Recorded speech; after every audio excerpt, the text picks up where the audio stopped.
Bakunzi ba Wise Human TV amahoro. Karibu mu kiganiro Monday Motivation cuno munsi tariki 8 z'ukwezi k'umunani 2022 muraho meze neza.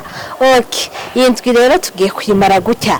Monday Motivation y'uno munsi tuza kuvugana ku kintu cyo gutangura. Tangura.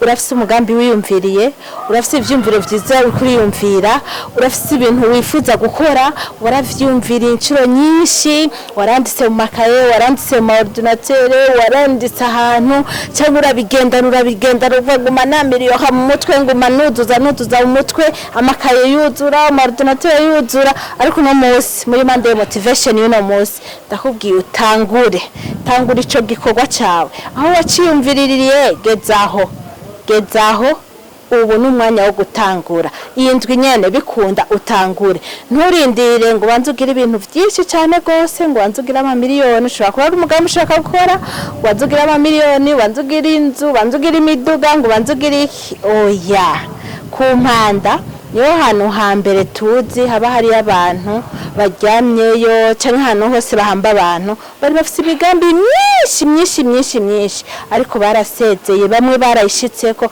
abandi ntayo bashitseko, mugi vyabo biba vyarahagaze. We rero no munsi kubona ukiriho, kora, tangura, reka kwiyumvira ibintu wakoze no munsi ukacubishirejo. Ejo ntawuzi vyaho.